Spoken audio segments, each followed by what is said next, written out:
సూర్యాపేటలో జరుగుతున్న అరాచక పాలనకు మరో నిదర్శనం జాజు హోటల్ కూల్చివేత అని కేవలం రాజకీయ కక్షతోనే ప్రజలు ఓట్లు వేయలేదని ఉద్యోగులను వ్యాపారులను ఇతర పార్టీల రాజకీయ నాయకులను ప్రాణాలు కాపాడే డాక్టర్లను అందరిపై దాడులు చేయడం జరుగుతుందని సూర్యాపేట శాసనసభ్యులు గుంటకండ్ల జగదీష్ రెడ్డి విమర్శించారు. సూర్యాపేట జిల్లా కేంద్రంలో కూల్చివేసిన జాజు హోటల్ని ఆయన సందర్శించి మీడియాతో మాట్లాడారు. సూర్యాపేట జిల్లా కేంద్రంలో జాజు హోటల్ కూల్చివేతపై మాజీ మంత్రి సూర్యాపేట శాసనసభ్యులు గుంటకండ్ల జగదీష్ రెడ్డి స్పందించారు. హోటల్ సందర్శించి కూల్చివేతను పరిశీలించి విలేకరులతో మాట్లాడుతూ ప్రజా ఉద్యమాలతో రాక్షస పాలనను అడ్డుకుంటామన్నారు. సూర్యాపేటలో జరుగుతున్న అరాచక పాలనకు మరో నిదర్శనం జాజు హోటల్ కూల్చివేత. కేవలం రాజకీయ కక్షతోనే ప్రజలు ఓట్లు వేయలేదని ఉద్యోగులను వ్యాపారులను ఇతర పార్టీ రాజకీయ నాయకులను ప్రాణాలు కాపాడే డాక్టర్లను అందరిపై దాడులు చేయడం జరుగుతుందన్నారు. జాజు హోటల్ ఎత్తు ప్రాంతంలో ఉందని, సూర్యాపేట సగం కొట్టుకుపోయినా ఇక్కడికి నీళ్లు వచ్చే అవకాశం లేదు. 5 నెలల క్రితం FBL పరిధిలో ఉందని నోటీసులు ఇచ్చారని, ఇది కొత్త నిర్మాణం కాదని 25 సంవత్సరాల క్రితం కొనుగోలు చేశారు. కొందరు నిరుద్యోగులకు ఉపాధి కల్పించేందుకు ట్యాంక్ బండ్ అభివృద్ధి చెందడంతో ఆహ్లాదం కొరకు వచ్చేవారికి రుచికరమైన ఆహారం అందించేందుకు హోటల్గా మార్చి ఇవ్వడం జరిగిందన్నారు.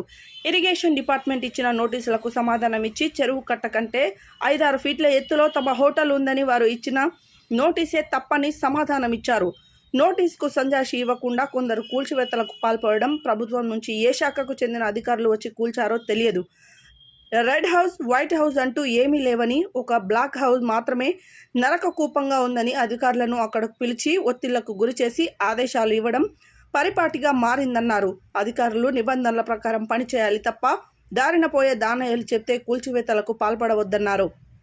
3 సార్లు ప్రజలు బుద్ధి చెప్పినా సోయి రాకుండా మాజీ మంత్రి మతిస్థిమితం తప్పి ప్రవర్తిస్తున్నారని అన్నారు. నిబంధనలకు విరుద్ధంగా కూల్చివేతలకు పాల్పడిన అధికారులపై తప్పకుండా చర్యలు తీసుకుంటామని, ఈ విషయంపై కలెక్టర్, ఎస్పీలకు విన్నవించామని పేర్కొన్నారు.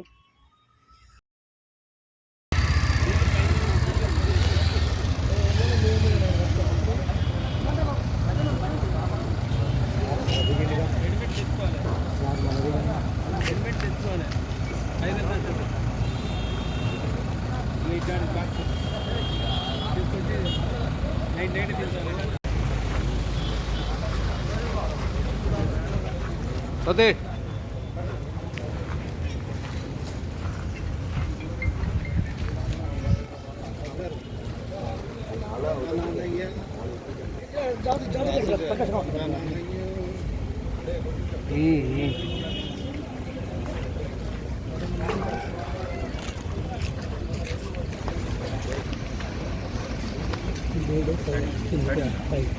అడుగుతుంది అడుగుస్తే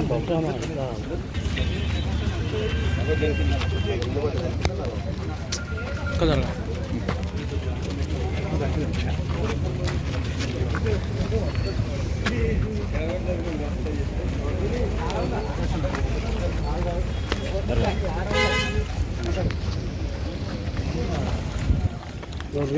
అడిగే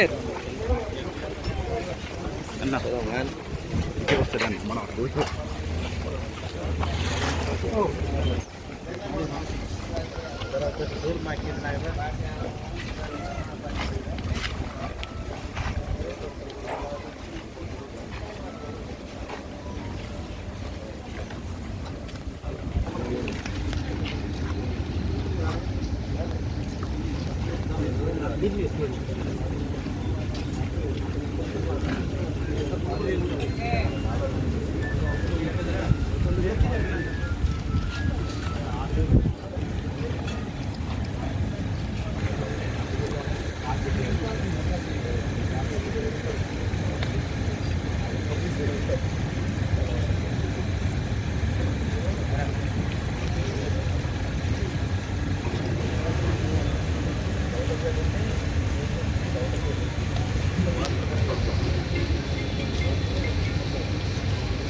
సతీష్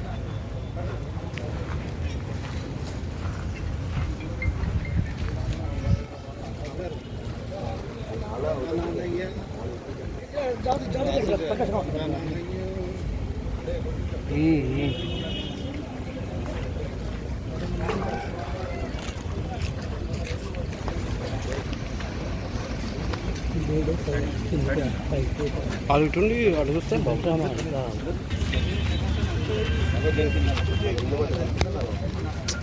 కదా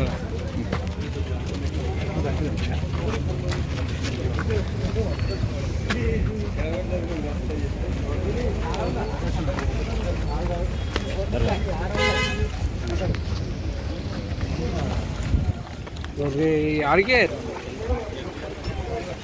అన్న వస్తుందన్న మనం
ఏ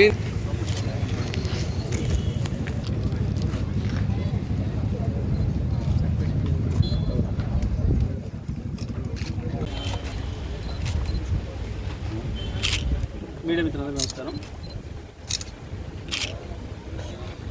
సూర్యాపేటలో జరుగుతున్న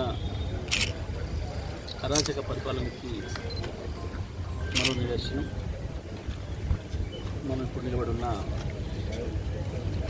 ఈ హోటల్ కూల్చివేత. కేవలం రాజకీయ కక్షతోని లేదా కాంగ్రెస్ పార్టీ నాయకుడు తనను ప్రజలు ఓటు లేకుండా ఓడగొట్టుందన్న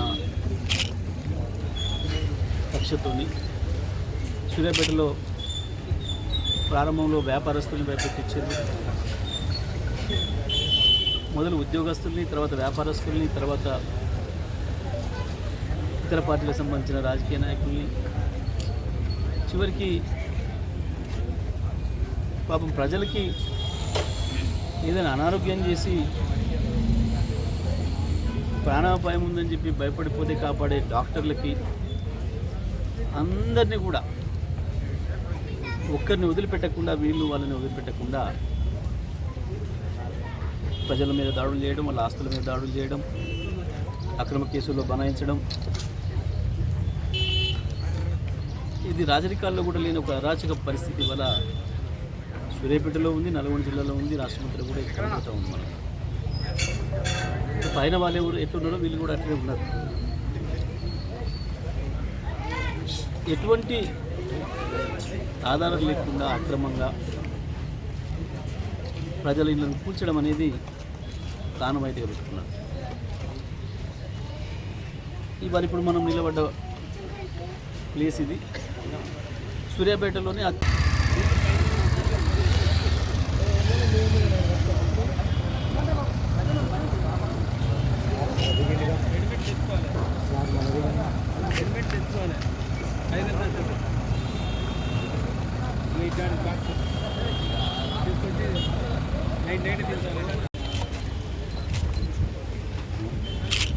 మీడియా మిత్రులకు నమస్కారం. సూర్యాపేటలో జరుగుతున్న అరాచక పరిపాలనకి మరో నిదర్శనం మనం ఇప్పుడు నిలబడున్న